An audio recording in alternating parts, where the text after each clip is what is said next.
I was talking, Mr. Boston knocked the cake out my hand and he shoved me on the ground. And they got in the car, he grabbed my son and they left. And so when the defendant shoved you to the ground, did you sustain any injuries? Yes, I scraped my elbows, both my elbows on the ground. Okay. And what did you do next? I called the police. Okay. And then after you called the police, what did you do next after that?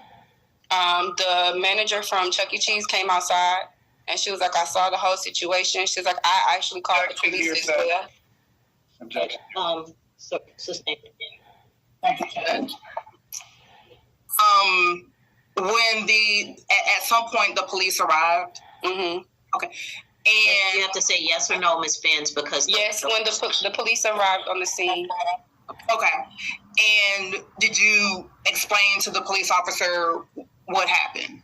Yes, I explained to the police officers what happened. My daughters also explained to the police officers what took place in front of them. They were crying hysterically. This is not the first incident of him putting his hands on me in front of my kids. A person can say what they want out their mouth. You can't get upset and put your hands on a person because of their words. And prior to this incident, was there another incident between you and the defendant? Yes, I had a home in Riverdale. I had a townhome. Mr. Boston was living with me in my home and my 4 children. I'm going to object to relevance. Well, Your Honor, this is relevant as it goes to the motion to revoke bond and the fact that the defendant did violate the order. She referring to the criminal trespass case? Yes, which happened before this case. Okay. All right, go ahead. Me and my children were home watching TV. Me and Mr. Boston we were in a disagreement, and I asked him to leave, to move out of my home. Mr. Boston came to my home about, I don't know what time it was. It was late. I got a knock on the door. He was banging on my door. He was drunk. I said, no, you're not coming in tonight. You need to come back when you're sober. Mr. Boston got upset because I wouldn't allow him in my home. He bust out my windows in my living room, came through my window, and jumped on me. I'm going to object again, Judge. She's not referring to the criminal trespass case. She's referring to another case that happened previously. The bond condition. That's what he got the criminal trespassing charge for, because he came to my property and he did not live there, and he busted out my windows and attacked me. All right. So separate case, Judge. I'm sorry? She's referring to a completely separate case that Mr. Boston pled nolo contendere to, which is not the case that we're here about today. Oh, you're talking about the case in Miss Vance, let the attorneys work this part out, okay? I'm not understanding what he's saying. Well, you don't need to, because this is something I need to decide between the attorneys. She is not. I need you to be quiet right now. Judge. Okay, Mr. Lynch, what's going on now? Ms. Benz is not referencing the criminal trespass case. As you heard her talking about Mr. Boston jumping on her, that is not alleged in the criminal trespass case that we're here about. She's referring to a prior case that has been disposed, and bond is not relevant to that prior case. Yes, it is. That case has. Ms. Benz, stop. Certain things that we're discussing are legal matters. There are matters of law, not what your opinion is. I got to decide those. Now, you have made several statements that I've let you get away with, but I'm done.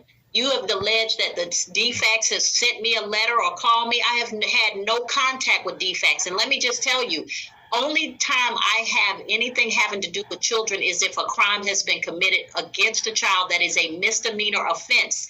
DFAX has not contacted me in this case. I have no knowledge of any relationship or the fact that your child may or may not be with Mr. Boston. I have no knowledge of that. I am not the judge who would receive that information. So when you keep saying that DFAX has told you, DFAX has told me nothing.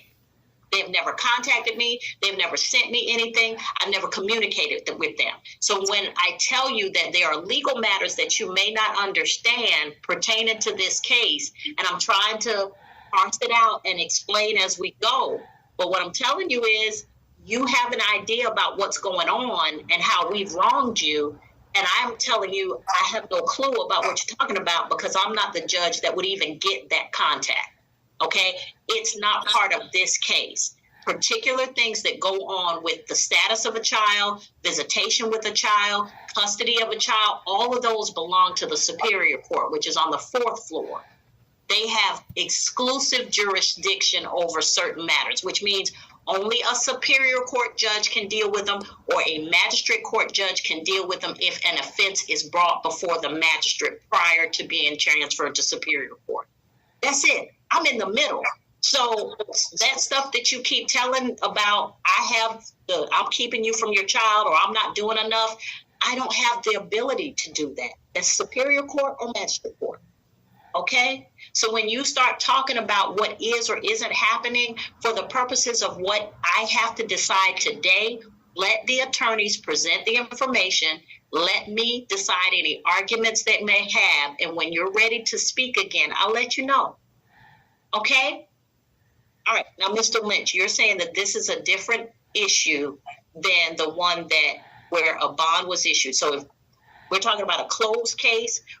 She's referencing a closed case. The state alleged in 2022 CR 01949, the case at which the state is trying to revoke the bond for, that my client committed the offense of criminal trespass. There is no reference to any physical contact. There is an allegation that 2 holes were placed in a door at Mr. Boston's residence, not at Miss Benz's residence. She's referring to a totally separate case. And whether or not that's relevant, I just want the court to be clear what. Okay, what was the date of the case that Miss Benz is referring to, Miss Hagler? That was going to be my question. Ms. Benz, what case are you referring to when you said that he jumped on you? Because I'm not referring to that case. I'm referring to another case. But what was the date? I'm sorry. So many people keep calling my phone. This was in 2019, and the home we shared was not Mr. Boston's home. That was our home where all our children lived. Okay. And Mr. Boston attacked me in that home as well and destroyed my prayer room. Okay, so Ms. Benz, so now, Mr. Lynch, what you're saying is that was a case that has since been resolved by a NOLO plea? Correct. And as far as the 2019 case, I would ask you, Your Honor, not to take that into consideration. First of all, I don't believe that a NOLO plea is supposed to be used in this manner. But either way, it's not relevant to the bond because that case has been closed. He has entered a plea. It's disposed of. Now, what she just referenced, I believe she was starting to allude to the case that bond was issued and that the state is trying to revoke his bond on the criminal trespass case, which allegedly occurred in May of 2020. All right. So, Ms. Benz, can we direct you to the case you said, Ms. Hagler, it happened at Mr. Boston's home? No, I did not say that, but you're right, Judge. I do want to direct. Please direct her to the particular offense that you're talking about. So, yes, Ms. Benz, listen very carefully to what she's asking you, because in order for either side to make their case, we have to be very specific about what events we're talking about. Okay, so when she's directing you, listen, don't just say everything that's ever happened, because I'm sure you and Mr. Boston have quite a long history. But there's some specific things that the court has to hear. And so it's better if you listen and answer the question that she asked you specifically, okay? Yes, ma'am. All right, thank you. All right, Ms. Hagler. Yes, ma'am. And so, Ms. Benz, I do want to pick up with you mentioned the prayer room. Talk about that incident that occurred on May 7th of 2020. Yes. Mr. Boston had been drinking that day. He was really intoxicated. And what we were arguing about, I cannot recall. I was walking up the stairs and I had said something to him that he didn't like. And when I said that, Mr. Boston struck me in the hallway. We started fighting in the hallway. And after we were fighting in the hallway, Mr. Boston proceeded to go downstairs into our den area, into a room that I turned into my prayer room, where I have my prayer area where I pray, and I have certain things in that room. He went down there and destroyed the room. He flipped over all the bookcases that I had, all my ancestors' pictures. He broke them. He broke the vessels that I received, the way I practice my religion. He broke everything in that room. He destroyed it. When the police got there, he had left. Was there anything else destroyed in your in the home on that day? Yes, he put 2 holes in the wall from us physically fighting. Okay. At some point, did you call the police on that incident? Yes, I called the police. Okay. 1 second, y'all.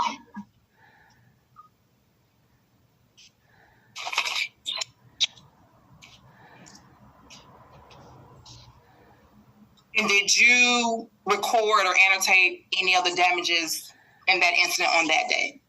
Yes, I have pictures of the damages. And can you please specify what the pictures are of? Yes, the pictures of the holes in the wall in the prayer room. The damages to the prayer room.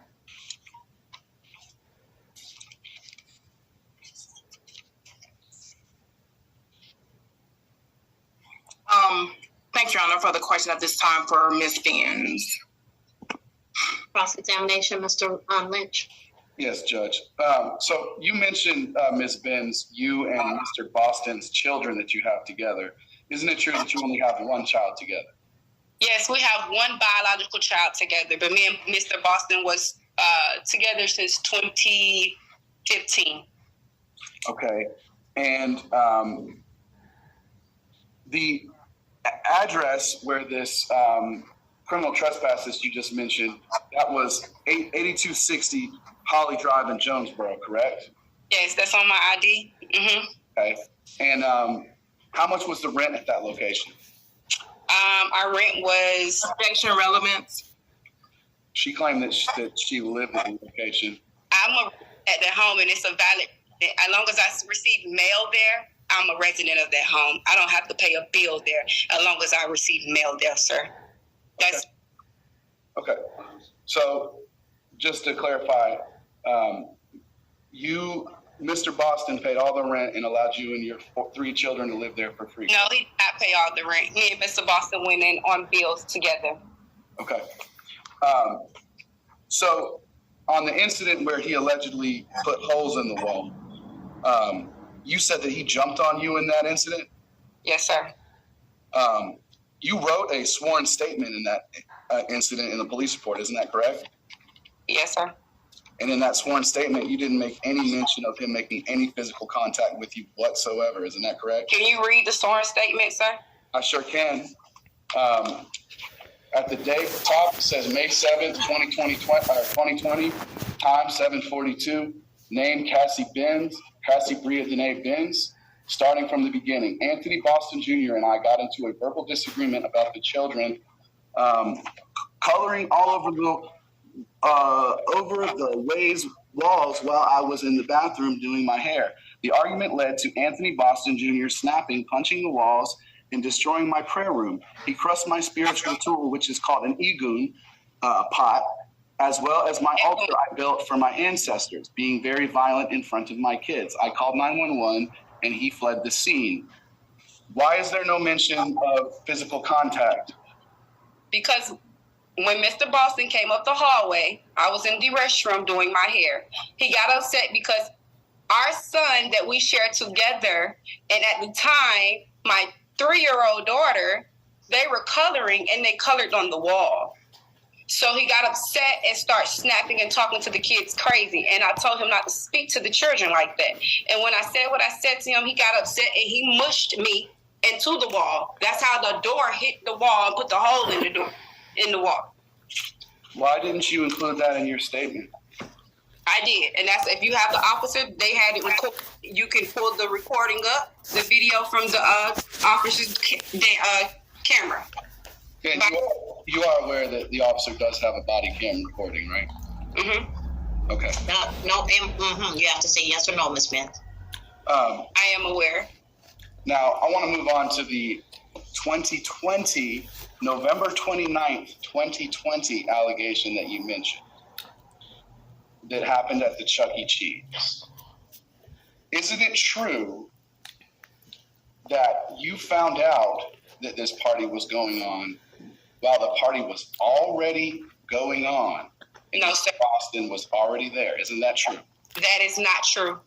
You said you arrived late to the party in your earlier testimony. I set up the party and asked him to bring my child, to drop my child off at his party. He brought the girlfriend and her 3 children who were not allowed to be around me because she kept telling him my child was autistic and my son is not autistic. She don't even want my son at his house, at her house. My son can't even go to her house when he's there. Miss Benz, you're not answering the questions he's asking. I'm just saying he's trying. Not just saying. I need to know specific. No, I set the party up. Okay. Did you pay for the party? I paid for my children to play. I put money on their cards for them to play at the Chuck E. Cheese. Okay. Who called and said, "Hey, can I reserve a party room?" Is that the way it works at Chuck E. Cheese, or do you just go? You could just go, and if they have a table available, you can, grab the table, order the pizza, set a little table up if you want to, or you can do a birthday party package where they set a big table and an area up for you. Unfortunately, at that time, I could not afford that. Okay, so you all just were gonna go there and celebrate once you got there. Yes, ma'am. Okay. All right, go ahead, Mr. Lynch. So, Ms. Benz, when you arrived, Mr. Boston was already present at the Chuck E. Cheese, isn't that correct? Yes, Mr. Boston was there. Mr. Boston was there. And you knew that he was there, correct? No. You said you were upset because he was there with the girlfriend that you didn't know, so you... No, we know her, but we knew her as the best friend. Mm-hmm. They were sleeping together behind my back in my home. So it's your testimony today that you didn't know that Mr. Boston was at the party at the Chuck E. Cheese's? I didn't know the girlfriend or him was there when I arrived. No. You didn't? You knew he was coming. Yes. And he was expected to bring your child. The child was expected to be dropped off. Not him. Not the girlfriend, just the child. Okay, but when he came, when was the first time you knew that he was there and that the girlfriend were there? When I came in, I set my table up, and when I turned, Mr. Boston and the girlfriend was already in the corner with my son. Okay. But my son was supposed to be dropped off to me. Okay, so when you said he was supposed to be dropped off to you, were you supposed to get there? Mr. Boston was going to call you and then bring your son to you? Yes, so when I got there, someone was supposed to bring Amir to the location, to the party. When you say someone, who was that? Either his mom, his sister, because we weren't supposed to be in contact with each other. Okay, so did his mom come to the party? Nobody came. No. So it was just Mr. Boston and the girlfriend. Yes. And her children. Yes. And at the time you said y'all weren't supposed to be in contact. Were you aware that there was a no contact provision? I was not aware of the no contact provision. I was just aware that from the previous situation that, me and him, we don't do good with trying to figure things out between each other. And for my safety, the kid's safety, and his safety, let's just try to find somebody else to communicate through. All right. And these arrangements, did you make them by phone or text message? By phone. Okay. So you had spoken to Mr. Boston. Mm-hmm. Yes or no? Yes. I'm sorry. Okay. So you spoke to Mr. Boston and y'all agreed that your son would arrive at the party. Yes. What time was your son supposed to arrive at the party? I can't remember exactly what time. I can't recall the time. Okay, was it day? Was it evening? It was probably about 3 o'clock. I would say about probably 2, 3 o'clock in the afternoon. Okay. And how many people were you expecting at this party? My sister, two of my sisters. My sister was going to bring her stepkids, her 3 stepkids. And I had a friend that was coming with her daughter as well. And had they arrived by the time that Mr. Boston was there? No, when I arrived, I had texted everybody, told them I was there, and everybody was en route. We wasn't even there 5 minutes before I asked him, can we step outside and talk? And the girlfriend came outside too to talk too, and that's when the situation escalated. All right, Mr. Lynch, continue. So, is your testimony that your sisters talked to the police? You testified to that, correct? No. You didn't? We didn't say anything about the sister talk to the police. The police just told me. The testimony was that she talked to the police and a minor child talked to the police, her daughter. You called 911 on at least 2 occasions. Isn't this correct? Didn't you call 911 on at least 2 occasions? I'm not understanding what you're asking. Did you call 911 to report your allegations that happened at the Chuck E. Cheese's? Yes, I called 911. And isn't it true that at the time you called 911, you were following Mr. Boston's car in your car? No, sir. So if the 911 recording does not have the 911 operator telling you not to follow Mr. Boston, that's your testimony? I don't recall that, sir. And if I did, it was because your court system has failed several times to protect me and my children from him assaulting me. So I wanted to make sure that they had a tag number or something to be able to serve Mr. Boston so that I can receive justice for a person not knowing how to control his anger and have self-control over himself. I can say whatever out my mouth. I can say whatever out my mouth. All right, if I don't put my hands on you, don't put your hands on me. Ms. Benz, you're being non-responsive, which means that you're not answering the question. I just answered his question. Yeah, but then you went into this rant about people putting their hands on you. He asked you whether you followed the car or not. All right, Mr. Lynch, continue. So at first you said you didn't follow the car, you didn't remember, but now you're explaining that you followed the car to try to get a tag number. Why did you make a false statement to the court just prior to the first question? I said, I'm sorry, you know this case happened in 2020. It's 2024, 4 years down the line. My knowledge of each detail of how the situation and what happened and took place there, sir, is fuzzy. Okay? And let me ask you this. You mentioned controlling anger. Do you ever have any issues controlling your anger? No, I haven't. Okay. Excuse me. Isn't it true that you tried to attack Mr. Boston's girlfriend at this Chuck E. Cheese? Objection relevant. Okay. I'll move You can pull the security camera and you can see everything. Okay. All right. I don't have anything further at this time for Ms. Benz.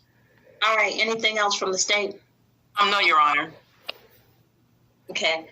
All right. May I? Yes, sir. I didn't mean to interrupt, Judge. I was just waiting for a chance to make some argument. Okay. Does the state have any additional witnesses to present? No, at this time the state rests. All right. Does the defense have witnesses or evidence to present on behalf of Mr. Boston? No, Judge. We're not going to present any evidence today. Okay. All right. Sorry. All right.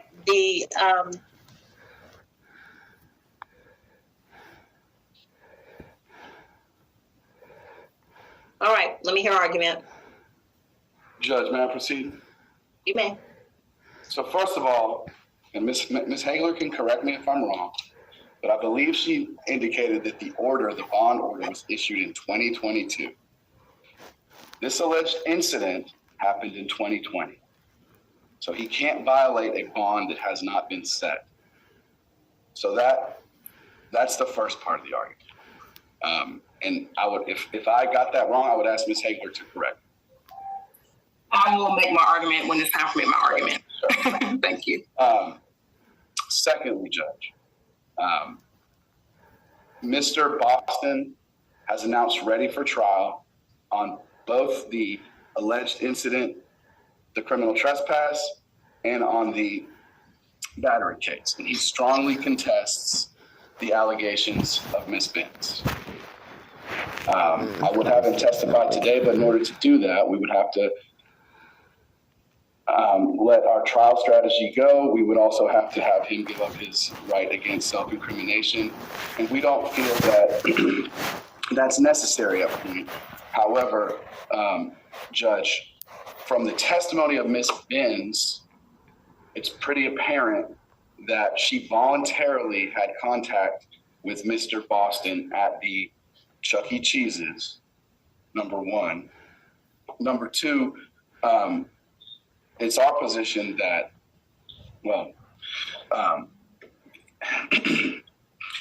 so it's our position he did not violate any bond by having contact with Ms. Benz because Ms. Benz came to where he was. We're going to contest and we're going to present evidence at the trial that she found out about the Chuck E. Cheese on the day. Okay, but if that's evidence you're not willing to present here, you can't argue it here. Is that? Sure, Judge. So I would also like to point out that Mr. Boston announced ready for the criminal trespass case, which there's no allegation of any physical contact, not in the statement that was given to police. And now, inconsistent with that, Ms. Benz says that there have been multiple inconsistencies in her testimony, and Your Honor can use that to determine her credibility. Ultimately, a jury is the most appropriate fact finder to determine what happened in this case. I would like to point out that this motion to revoke bond was filed September 4th, 2020, the very same day when the state found out